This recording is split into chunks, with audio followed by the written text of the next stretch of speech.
In the early 2000s, Christopher Paolini released Eragon, the first of 4 mainline books in his Inheritance series, chronicling the adventures of dragon rider Eragon as he defeats the forces of evil. While seemingly every 15-year-old homeschooler, myself included, at some point tried to write their own fantasy book series, Paolini was special because his book actually got done, and still more impressively, it got published. The story begins with an elf lady getting ambushed by monsters called Urgles, and teleporting a mysterious blue orb away for safekeeping.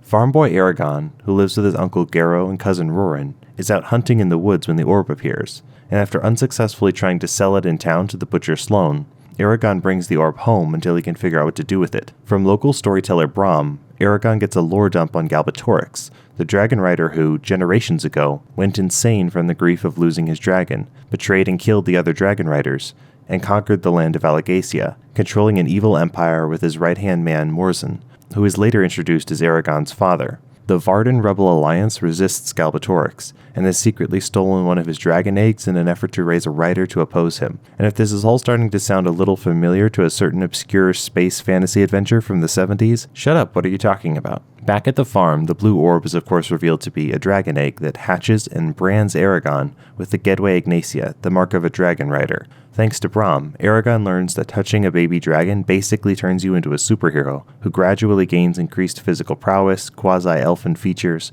immortality, along with unlocking your ability to use magic and communicate telepathically with your dragon. Eragon hides his new dragon, now dubbed Saphira, but his attempts to sell the egg at the start of the book draw Imperial spies to town called Razak, and Eragon accidentally reveals his hand to Brom, who deduces that Eragon has touched a dragon hatchling. The Razak kill Eragon's uncle Garrow, and Eragon goes on a mission of revenge, joined by Brom to drop lore about how dragon riders work. After encountering Urgles and accidentally using magic for the first time, Brom reveals that he is a magician himself, and he starts teaching Eragon how to use spells. Brom explains that dragon riders can borrow the strength of their dragon for extra juice to do better magic, making them stronger than an ordinary magician or witch, while a sorcerer in this universe is someone who steals extra strength from spirits, and runs the risk of getting possessed by them and turning into a shade. Magic is accomplished using the ancient language, the original language of Alagacia spoken by the elves, a language in which no one can directly lie. In the ancient language, everything has a true name that gives you control over it, including individuals if you're wise enough to discover your own true self. Brom starts teaching Eragon how to use magic as they continue their search for the Razak in the city of Term. There, Brom meets up with an old friend named Jode to help him plan a heist, and Eragon runs across a witch named Angela and her werecat Solumbum, who tell Eragon a bunch of spoilers for the rest of the series through fortune-telling. After learning the Razak have their base in a city called Dras Leona, the gang heads there to try and hunt them down. That doesn't go so well, and the Razak end up killing Brom, who reveals he was a dragon rider because how else would he know everything the plot requires? As Brom dies, new character Murtagh is added to the party, and Eragon has dreams about the elf lady from the start of the book, who's been captured by a shade.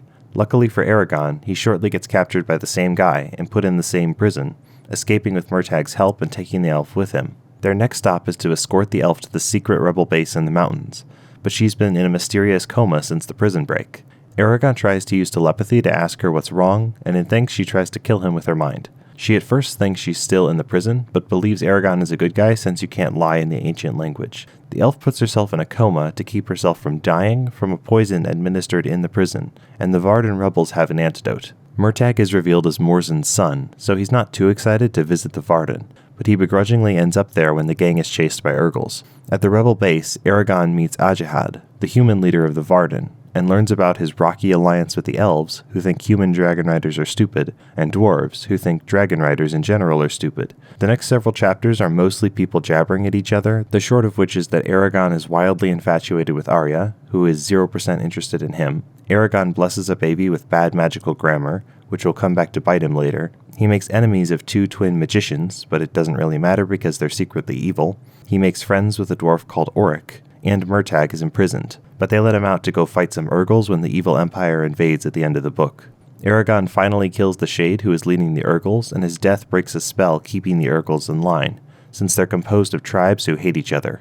The first Eragon novel is very rough. Impressive as it is that a teenager finished a 700-some-page fantasy novel, something I certainly couldn't have done at 15, the writing style and dialogue are painful to get through, and even though he wrote the first draft at 15, Paolini spent a few years revising the book, so I'm sure it was in an even worse state before. However, as the series progresses, Paolini improves plenty as an author, but his work still comes across as unusually derivative of other fantasy. After the battle with the Shade, Eragon suffers a debilitating injury that makes him suck at everything, but he's telepathically connected by a mysterious figure from Eldest, the stronghold of the elves, who says that he can help train Eragon. Meanwhile, Murtagh is almost immediately captured by Galbatorix's forces because the twins are bad guys, and Ajahad is killed, leaving his daughter Nasuda in charge, though not without political shenanigans behind the scenes, as the council behind the Varden tries to scheme for control. Meanwhile, back home, Eragon's cousin Roran is trying to marry the girl he's in love with, Katrina, the daughter of the butcher Sloane. But in addition to being too broke to marry Katrina, Roran doesn't know that his cousin is a dragon rider, and the Razak come back to town with soldiers to capture Roran. Sloane betrays Roran, but that turns out to be a terrible deal because they end up abducting both Sloane and Katrina. Luckily, it turns out that Roran can kick butt, and he becomes a kind of local hammer-wielding legend who assumes control of the townsfolk as they evacuate to join the Varden, and hopefully rescue Roran's sweetheart. At the Varden's secret base, Eragon starts stacking up conflicting allegiances as he swears loyalty to Nasuda to support her over the Varden Council, while also becoming a member of the Dwarf King Hrothgar's clan, which irritates more people. 16-year-old Eragon also continues his infatuation with the uninterested elf Arya, who is old as dirt even though she looks young. Nasuda decides to directly attack the evil empire instead of hiding out, as she joins forces with the country of Serta. When Eragon travels to Eldest, it becomes clear that the elves are a society of debaucherous, materialist hippies with a Reddit-tier understanding of theism, and the less said about their nonsense society, the better. On the way to Eldest, Eragon is accompanied by Arya and the dwarf Oric, who just kind of has to be there because the dwarves want to feel involved. In the land of the elves, we learn about another dragon rider, the elf Oramus. Unlike Brahm, Oramus's dragon Gladiator is still alive, but both he and his rider are a little worse for wear, and they can't really help anybody fight. However, they can teach Eragon more about magic. There's also a big party called the Blood Oath Celebration, at which Eragon's dragon rider transformation into an elf hybrid is sped up so he can heal the injury he received from the Shade. There is no justifiable explanation for why this happens, and it is extremely confusing even in context, but whatever works. Back with Roran and the villagers, they run across Jode, who immediately spills the beans about everything that happened in the first book, and Roran learns that Eragon is a dragon rider. They then skedaddle to the Varden in Serta, with a grumbly Roran who is mad at Eragon for embroiling them in this nonsense. In Serta, Nasuda enlists the help of the baby Eragon blessed with magic, Elva, who is rapidly aging and has magical powers to detect and prevent harm, so Nasuda makes the kid her bodyguard. In Eldest, Eragon gets a dream telling him the Varden are in trouble, so he cuts his training short to go help. The Empire sends a gigantic army to fight the Varden, and Roran's villagers arrive mid-fight to help out. Murtagh shows up with his own dragon Thorn, now magically bound to the service of Galbatorix with Murtagh's true name, and he kills the Dwarf King Hrothgar. Murtagh kicks Eragon's butt, steals his sword, and tells Eragon that they are secretly brothers. Luckily, Eragon survives, and Roran and he plan a rescue mission for Katrina. Quick pause. If you're enjoying this video, please consider subscribing or becoming a member to get these videos early. Brisingr picks up right where we left off, with Roran and Eragon ready to go fight the Razak in their stronghold called Helgrind. They chat for a while and swap info about everything that's happened in the story so far, and Eragon tries to teach Roran some magic, but it doesn't really work. Then they kill one of the Razak and rescue Katrina, with Roran and she returning to the Varden on Saphira. But Eragon stays behind to have a chat with the traitor Sloane and the remaining Razak. The Razak hints at something that the books have been building to, which is that Galbatorix has almost found the true name of the ancient language itself, allowing him to do whatever he wants with magic. But Eragon is a bit thick and doesn't quite figure out what the Razak is saying. Back with Sloane, Eragon becomes enlightened or whatever, and deduces Sloane's true name in the ancient language, allowing him complete control over the Butcher, which he uses to banish him to the land of the elves in the hopes that he will become repentant in the future. Now that Eragon is sort of an elf, he has superpowered speed that lets him run on foot absurdly fast to rejoin the Varden, with Arya intercepting him on the way so Paolini can have her lecture Eragon some more about backwards elf ethics. Nasuda, meanwhile, is making alliances with Urgals to help oppose the Empire by poking herself with a knife to show how tough she is, and Roran and Katrina are getting married, while Murtagh shows up to be a pain in the butt, but he's driven off. Eragon also sort of fixes Elva so she doesn't have a compulsion to help people, but she still has plot-relevant superpowers, and he meets up with his friends from his village who are excited to have a dragon rider on the home team. For Eragon's next stop, he secretly goes back to the Varden's old mountain base, which is still occupied by the dwarves, at Nasuda's orders, so that he can help get his old friend Oric elected as the new king of the dwarves. The mission is a secret because they want to give the impression that Eragon is still with the Varden, and so Saphira stays behind to keep up the illusion, with Eragon traveling with an Urgal for company, someone who can run faster than a human, just like Eragon can. Once Auric is king, Saphira joins Eragon and they go back to Elismira to continue meeting with Oramus, who does a bait and switch by revealing that, actually, never mind, Morzin isn't Eragon's father at all, but Braum is, and Murtagh is only Eragon's half-brother.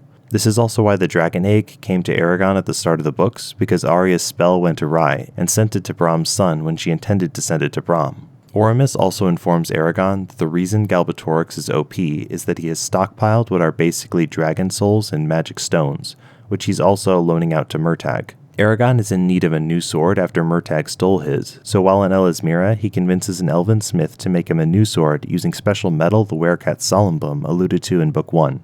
Roran is also having his own adventures during all of this, but his adventures are kind of boring because he's just a non-magical rando with a hammer. I have such a powerful Mandela effect memory of Roran becoming a dragon rider too, partly because that's what the other kids were saying was going to happen when I was reading these books as a kid, but that straight up didn't happen at all, and Roran remains just some guy. Oramus and his dragon Gladier go to challenge Murtagh while Eragon leaves to help the Varden, and Oramus gets killed by Murtagh, who's still controlled by Galbatorix. But Gladier survives as a dragon soul rock guy called an Eldunari. Meanwhile, Eragon and Arya kill a new shade made by the Empire. Brisingr was supposed to be the last book, but Paolini's trilogy was getting too long. The books are each like 700 pages, so he turned his 3-part series into a 4-part series with the final book, Inheritance, which is 800 plus pages. Inheritance continues the Varden's military campaign to defeat the Empire as they capture major cities. The Varden makes an alliance with the Werecats, who have poorly defined prophetic powers and general supernatural abilities. With Solumbum, Angela, and Arya, Eragon infiltrates the city of Drasleona, gets captured, escapes, and fights Murtagh again, this time using a ring with stored energy to help him do more powerful spells. But Murtagh, much like an antagonist on a Saturday morning cartoon, keeps popping back up again, this time capturing Nasuda and taking her to the capital of the Empire, Urubane. For some reason, the people in charge decide to make our still fairly stupid teenage Eragon the new leader of the Varden, but he shortly leaves to follow a side quest based on another spoiler dropped by Solumbum in Book 1, The Vault of Souls. Saphira, Eragon, and their gladiator Solrock go to the island of Runengard to figure out what the Vault of Souls is, but in order to open the vault, they need to speak their true name in the ancient language, which involves just thinking really hard about who they are for a little while.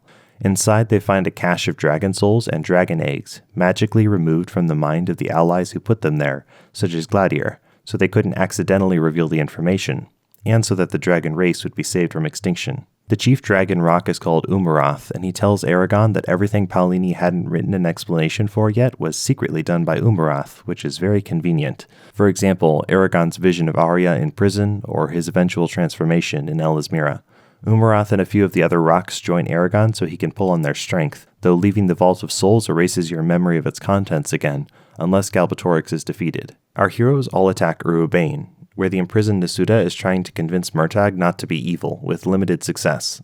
Eragon arrives ready to fight Galbatorix along with Saphira and Arya, and also the literal child Elva for some reason, but they get whooped because our villain has discovered the true name of magic, which was a plot twist that Eragon should really have figured out by now. Galbatorix prevents the heroes from speaking any spells, and his magical wards prevent him from all danger. But thanks to Nasuda's needling of Murtagh, his character has gradually changed, making his true name different, which frees him from Galbatorix's influence. Galbatorix told Murtagh the true name of magic, since he thought he totally controlled Murtagh. But now that Murtagh is free, he takes down Galbatorix's wards using the true name. Eragon curses Galbatorix to know the full extent of his crimes, which causes him to commit Sudoku, neatly tying up that loose end. Murtagh makes himself scarce so nobody tries to fight him, but he and Eragon swap secrets, with Eragon telling Murtagh about the Vault of Souls, and Murtagh telling Eragon about the true name of the ancient language. Nasuda becomes queen of the Empire even though she spent most of the third act of the book camped out in prison. Because Eragon is playing on creative mode now that he knows the true name of magic, he changes the Dragon Rider Pact so that Urgals and dwarves can become dragon riders if a dragon egg wants to hatch for them. Arya also becomes Queen of the Elves, as well as becoming a dragon rider, with Eragon becoming the new trainer for future dragon riders, finding a new base across the sea. Thanks for watching. See you with the next one.